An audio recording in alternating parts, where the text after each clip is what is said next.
Good afternoon. I'm Mark Allen with Gaper.io, and I'm here today with Charles Chai, the Director of Marketing for TrustLayer. Good afternoon, Charles. Hey, good afternoon, Mark. Thanks for having me. Oh, thanks for joining us today. How you doing today?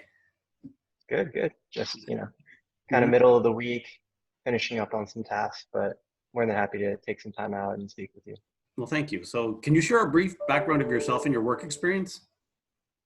Yeah, absolutely. So straight out of college, I jumped right into entrepreneurship.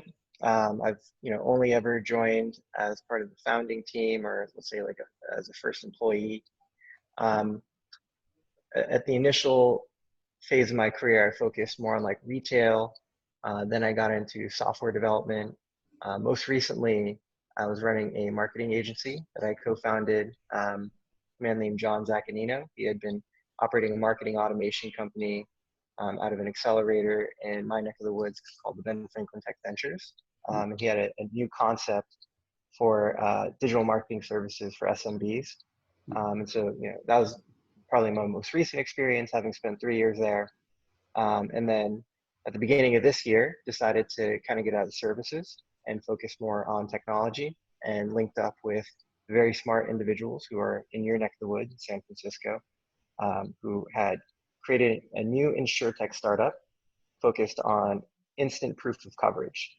So that is the role I'm currently in as their director of marketing. Very good. So what has been your experience with remote employment? So up until last year, I pretty much always been going into an office, even though, let's say, participation in the office environment was self-paced, so to speak. And then when I made the transition to technology, I'd say most of the good developers are out in the Bay Area, and so that's where a lot of the technology is being built. And so since the beginning of the year, that's really the start of my experience with the remote work. And now it's, our organization is spread out across the United States and Canada. In conjunction with that, I help organize conferences with an organization called InsurTech New York. And they, we're obviously throwing events based in New York City. And since COVID-19 has happened, they've had to pivot to an all virtual conference format. And that's been pretty successful, actually. We've had 3 conferences since March, and catering to the insurance industry, and we've had some really good turnout. And is it insurance in general, or is it a specific type of insurance? It's focused on insurance technology.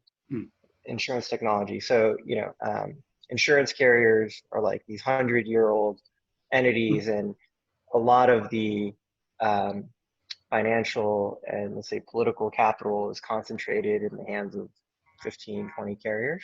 And so as the rest of the world has moved and evolved and adapted, integrating technology into their core practices, it's one of the major areas of our economy that has been slow to adapt. So so InsurTech is this new wave of financial technology that's based on accelerating digital transformation within our insurance ecosystem in America.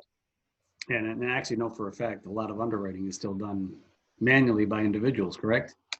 Oh, absolutely. Every day. I'm new to the insurance industry. It's been about 6 months for me. And every day I'm not only surprised, but I also, I learned something new and nuanced about insurance every day too. So there's an entire world of interesting facts. Yeah. Insurance I still yet to discover. Yes. So what do you think is the future of remote employment, and what do you think can be done differently to make it more effective? So the thing that's interesting about remote employment is I think it's the model for employment that creates the highest probability that human beings in our modern society can achieve fulfillment with their work. So, up until this point in 2020, we've had this model of work in America where, your labor, your time is being commoditized and, you're getting paid for the amount of time that you spend at an organization. So these KPIs and these metrics are going to change too. How you're valuing and quantifying employee performance is not just a question of sheer output. It's really a question about like, what are you monitoring to make sure that the contribution is there? And then how we as employees choose to spend our time is becoming less relevant, right? It's like, who cares what I do, how I do it, as long as the output that I'm measuring, driven by the KPIs, is there. So I think that's a really big shift. But I think there's this other side of it, and particularly because of everything that's happening in society today, where it's a divide, it's a privilege that is widening between the haves and the have-nots.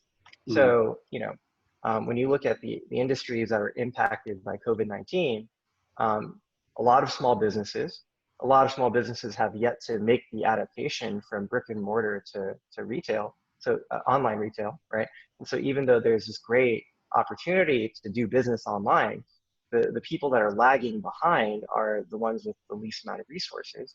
And these are also the people that are probably most invested in physical spaces, right? And have a reliance on these physical spaces. So that's the one. And then I think there are also underlying economic tensions up until this point, right? The wealth gap has been continuing to widen. So this is causing a real challenge. So the employees, the intellectual laborers in our society are going to reap the benefits of remote work, but everyone else who would also, have a benefit from remote work if they could, are just not going to have access to these jobs, right?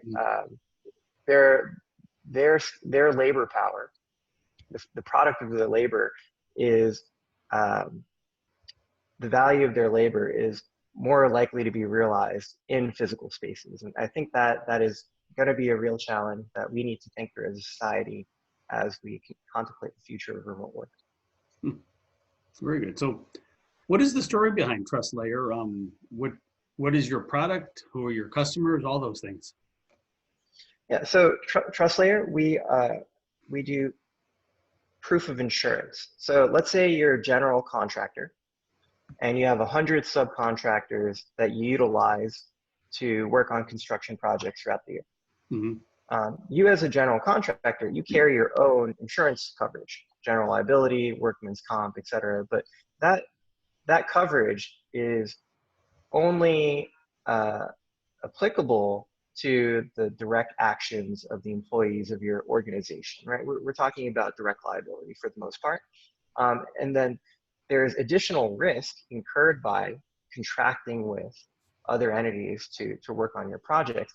And therefore, all of those third parties, vendors, subcontractors, et cetera, need to carry their own insurance documents. And in America today, this is a totally paper-based system. So kind of like if you are driving on the highway and you get pulled over by a state trooper, he's going to ask you for proof of insurance. You're going to hand him a piece of paper. Mm-hmm. Well, you could have purchased that policy at the beginning of the year, and then COVID-19 happens, and then you're out of a job, and you're thinking, what can I afford to cut out in terms of my expenses? So for a lot of businesses, this is going to be their commercial insurance policy. And so in essence, what we're trying to do is today we automate the process of collecting and maintaining paper proof of insurance documents for, in particular, enterprise companies with a lot of risk. In the future, and really where we believe the golden opportunity is for our company is to eliminate that paper process completely and instead build a system of insurance verification that is completely digital and instant. So instead of having to fax someone a PDF of my certificate of insurance, to be able to log onto a web-based interface, input a little bit of information about my business and the carrier that I have coverage with, and then to instantly be able to get that proof of coverage over to the party that's requesting that document. Interesting. So this would be an opt-in type of service for companies that have any type of insurance or even individuals? So pretty much any business that deals with a lot of third parties Mm-hmm. is is in the status quo collecting certificates of insurance. Mm, So event venues, municipalities, large commercial properties, property managers, football stadiums, what have you. Any like large physical mm, space like that. Ports, mm, like the Port of Los Angeles, Port of Houston, mm, where freighters are coming in. All of these businesses today are collecting certificates of insurance. So it's a function that is fractional to any particular business, but that function exists in almost every single industry, uh, domestically and globally. mm, And when we looked at this process, in the status quo, once again, totally paper-based. mm. I've talked to enterprise risk managers at companies with $5 billion, $10 billion market cap, and they tell me, I manage certificate tracking on a spreadsheet on my desk, and that spreadsheet is at my office, which I can't get into anymore. You Oh know, my God. So, yeah, it's a big problem. It's once again one of these areas of insurance that has just yet to modernize, Mm, commensurate with like the rest of the world.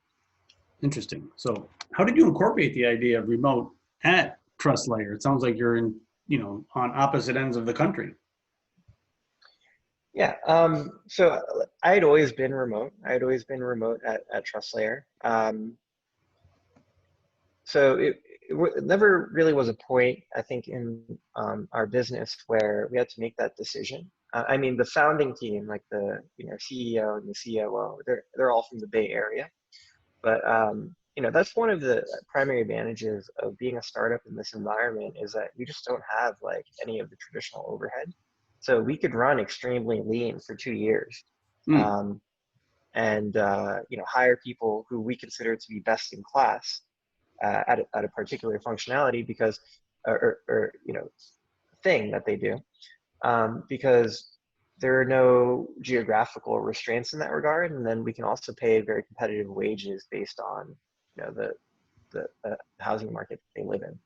mm, So yeah, there wasn't necessarily a point where we made the decision to go remote. It's always been part of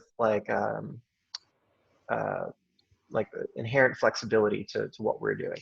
mm. And luckily for me, that happened to be the case. They weren't looking for someone on site, and I was able to bring my talents to TrustLayer. That's great. So the current situation with the ongoing pandemic caused all companies to go remote in March. It sounds like you were the remote person and then the rest of the team was in the Bay Area. Did that cause any roadblocks or challenges that you didn't expect? Probably not you, but you're the rest of your team. Yeah, yeah. Well, part of it is like um, when you hire someone and they work remote, you want to know what they're doing. Hmm. So I think this puts more of an onus on hiring managers to do good upfront work, and just when you're hiring people and kind of qualifying different candidates to have made enough to have made enough of an investment up front Hmm. that you can put some trust in that employee once they come on board. And I think this is very different from how hiring is really done in the United States, where you're really just you're going through a checklist, looking for some past competencies, and I think Hmm. the fact that you can't just be looking over someone's shoulder today, um, seeing if they're being productive. Uh, these these models that we have for hiring and employment also need to change, right? So like I've talked to quite a few people that use psychological assessments Hmm. and integrate that into their hiring process. I think I would be a big proponent of that moving forward. Um, but at the end of the day, this wasn't a challenge for our business because we had that trust fundamentally. And as we scale, which we're looking to do this year, um, this is something that we have to keep in the back of our minds Hmm. as we bring on future employees. But yeah, like we've already started to make additional hires, and we just closed a seed round of financing like a week ago. Oh, wow. And so, yeah, and like, so all of our additional team members have been remote. And I can only anticipate that, the next 5, 10 people that we bring on are also going to be working remote. Very interesting. So there are companies like Gaper that help develop, build, and scale products, especially for startups. How important do you think that'll be going forward for companies like yourself that need specific talent and they need it in a hurry, especially since you just got funding? I think, like, once again, most people don't know how to hire, even if their job is to do hiring, and the issue is not that, like, they're not smart people and they don't work hard at their jobs. It's just that the world is changing so quickly, Mm-hmm. especially in 2020, that it's hard to know what to do. Mm-hmm. So I've, in my experience, we've been organizing conferences, right? And the whole point of the conference is to put people that are at the top of their field in a position where they're distilling insights and best practices to the rest of their peers. And so people are looking up to them to know what to do. And the funny thing is, like, when I dig really like into deeper conversation with people that we would consider to be experts, the thing that I find revealing is that oftentimes even they don't know what to do. And so really what they're telling me is, like, your guess is as good as mine. Mm-hmm. So companies like Gaper, what role do I think they play in this ecosystem? Well, I think part of it is having an access to a talent pool as the specialized function of your business. That is a real asset to companies as they're reviewing their labor options. But beyond that, like, I think we need to just completely rethink the hiring process, the way that we measure and monitor employee performance. At the end of the day, in 2020, smart, like, white collar individuals know that they have options, Mm-hmm. and that they're not, like, they don't have to be a corporate slave, right? Like, no, like, people want to enjoy their lives, and so that is a competitive advantage for companies that are hiring. But what is that, the best practice of that really mean? I don't know if there's a clear answer to that in June 2020. But so that's really where I think I see the role of Gaper and other companies in this ecosystem. What they need to do in terms of leading this transition from traditional to more remote work from home styles of accommodation. Mm-hmm. True, I would agree with you on that. It seems like we're not quite sure what's going to happen. I would say over the next 12 to 18 months, it's going to be quite interesting to see how this all shakes out. Absolutely. I think like I said, the SMB market is going to really be hurting for a long time, and we've seen this pattern happen after almost every, like, major depression or recession. Is that the middle class and the lower class in society are primarily who gets impacted by big financial shifts like this. Mm-hmm. And once again, these are the people that remote work opportunities are the least accessible to. Mm-hmm. So if more companies can figure out how to be efficient and also create jobs that are remote work opportunities, then there is a path forward for the middle class here. Otherwise, I think it's just going to be very challenging for many people. Yeah. Well, Charles, I want to thank you for your time today. This has been very informative, and I want to wish you a great day. Absolutely, Mark. Thank you for interviewing me. I appreciate it, and have a great day as well. Thanks.